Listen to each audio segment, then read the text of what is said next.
Hello friends and family. Today we are going to make gingerbread houses and gingerbread cake, and I can't wait to get started. Now I have never done this before, so I got the recipe off of foodnetwork.com, so it better be good. Usually they're going to put themselves out there like that. It's going to be good.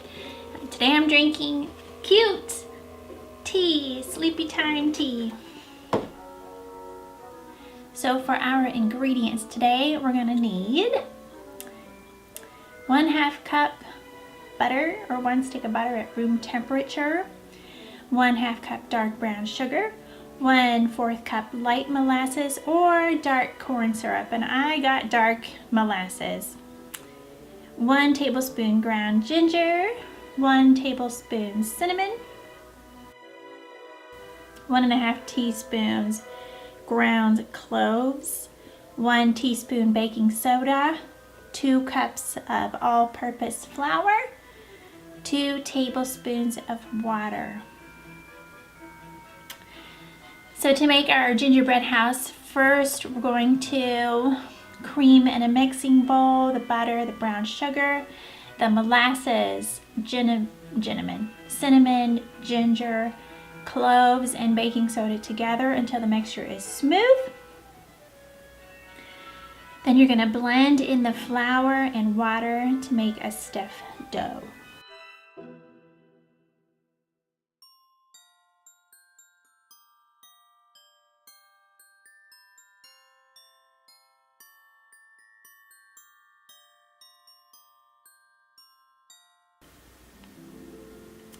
And then we're going to chill this for at least 30 minutes or until firm. And to bake it, you're going to preheat your oven to 375 degrees Fahrenheit, of course. And then you're going to roll out your gingerbread dough. They want you to use a pan that doesn't have any sides on it, so it's easier to roll out and cut out, since you're just going to cut your shapes right out on your pan. And right now I'm straightening out the sides, so it's a nice square canvas to work on. It didn't specify how thick to roll the dough, so I did a little bit less than 1/4 inch. I'm not sure if that's right or not, but that's what I did.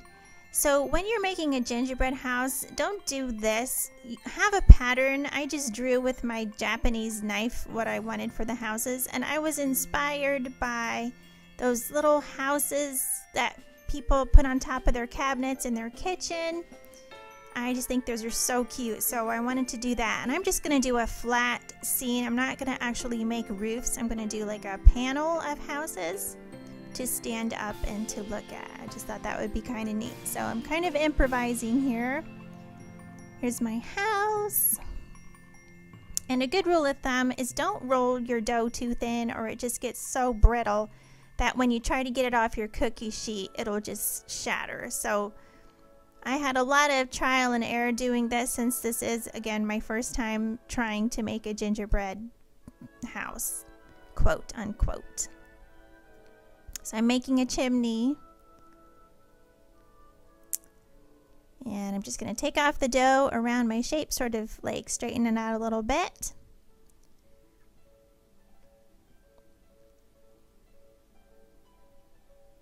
Then I'm going to go along the bottom and even everything out, make it all straight. It's important to do this. It's important that your dough isn't too moist as well. This first batch I did right here came out just perfect out of the oven. It wasn't too moist. It wasn't too dry. It was, for some reason, it was just right. So I'm going to score the houses to make myself an edge to work on so it's straight. So this is where I'm going to put my windows. I'm using a little Lego piece to cut out my glass panes, if you will. And now I'm going to use these old Wilton cake frosting guide things to sort of score little shapes into my dough so I know where to put my frosting. I want it to look really cute. I was inspired from Pinterest with these really cute gingerbread houses I saw. And then I'm going to put this in a 375-degree oven. And meanwhile, I'm going to mix up my ingredients for my gingerbread cake.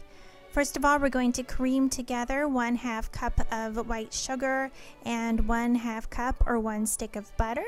You're going to add 1 egg into the mixture and also 1 cup of molasses. I like to use this Pampered Chef thing to sort of squish out my molasses and other sticky things like peanut butter. It just makes it so much easier. So we're going to stir the molasses in really good, and meanwhile we're going to whisk together flour, 2.5 cups of flour, 2 teaspoons of baking soda, 1 teaspoon of cinnamon, 1 teaspoon of ginger, 1/2 teaspoon of ground cloves, and 1/2 teaspoon of salt. Sift that together really nice, and then we're going to add that to our sugar, molasses, butter mixture.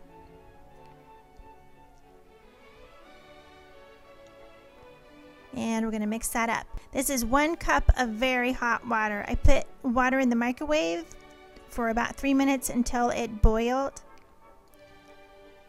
So I'm going to stick that in there really slow so it doesn't splatter out onto me.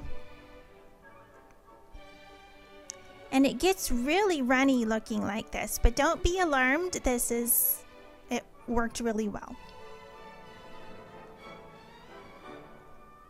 So I let that mix up for quite a bit, like a couple minutes while I got other things ready.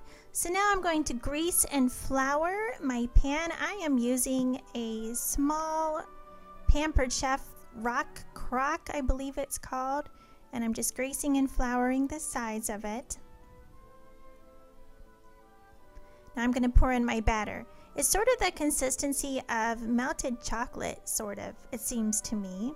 So I get that all in there. You can even tamp it down to get all the bubbles out if you want. So now I'm going to throw that in the oven, 350 degrees for 1 hour.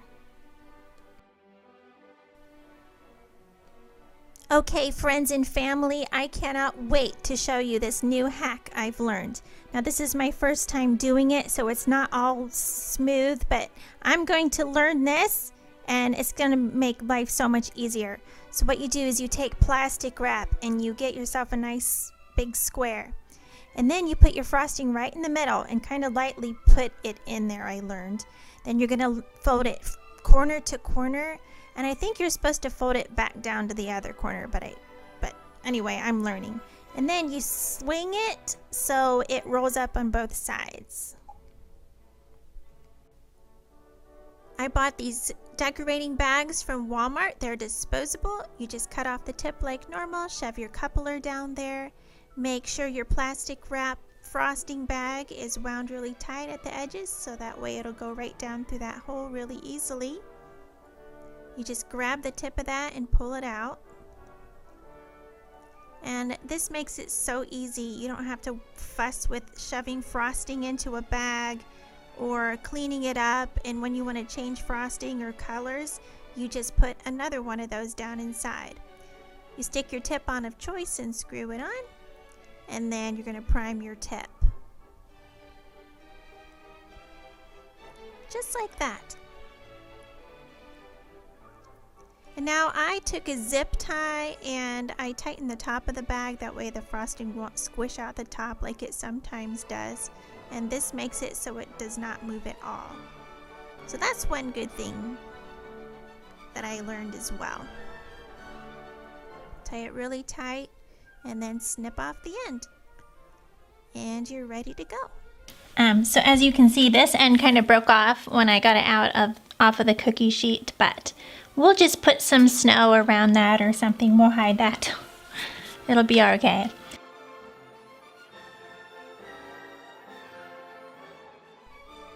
So now we're ready to start piping on our gingerbread house walls, and always test it first on a piece of paper or whatever you have handy to make sure it comes out okay and it doesn't splat.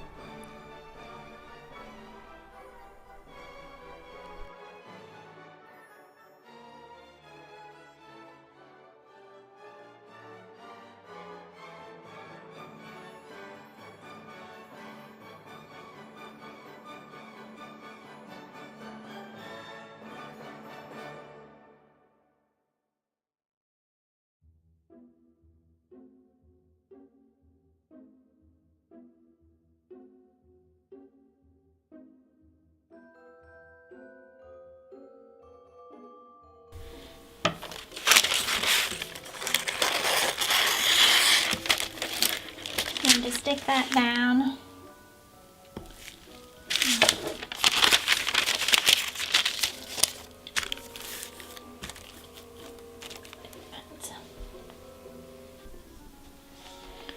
So here is my cake out of the oven.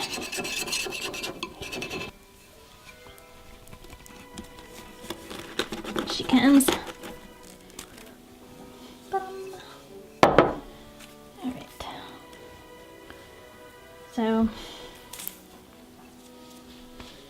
I want to cut that to make layers, and I'm just gonna pray that this comes out straightly.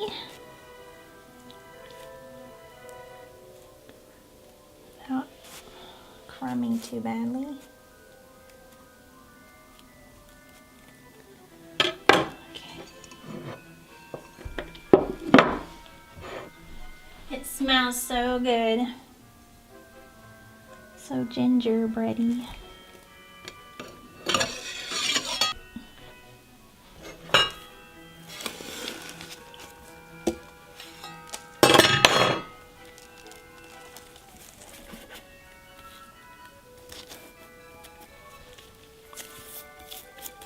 Subscribe to rewatch the full first and second seasons and receive premium access to all upcoming content. And you get to be in the mailbag, you get to listen to everybody's shows. It's just great. It's $10 a month, $100 for the year. For $100 you get it's amazing fun. It really is. I found out I was related to some of the Nordic gods. You probably knew that already. I can tell you about you and your family's story. It's called 23andMe because of the 23 pairs of chromosomes that make up your DNA. You can learn how your genes play a role in your well-being and your lifestyle. And I'm just gonna start frosting it. I think naked cakes are so pretty.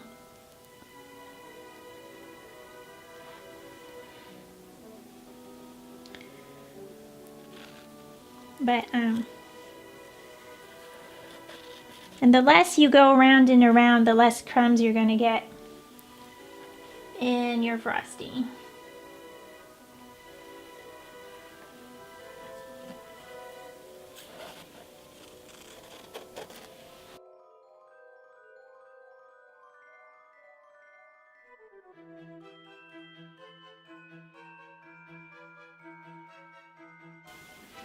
Just one more swipe. And I found this cute little cake stand at Hobby Lobby. And here is the finished product. I used little sprigs of rosemary to represent pine trees. And you know what? They tasted so good with that frosting and that gingerbread. Who'd have thought?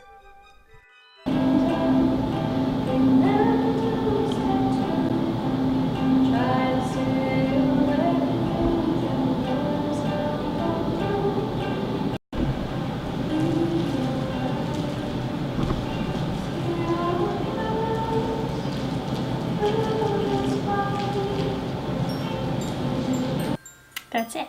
I guess that's all I'm going to say. So I hope you enjoyed this video. I loved bringing this to you. I'm having a ball doing this. And give it a thumbs up if you enjoyed it. As always, whatever you're doing and whatever you're going through, just keep the faith. Love you guys. Bye.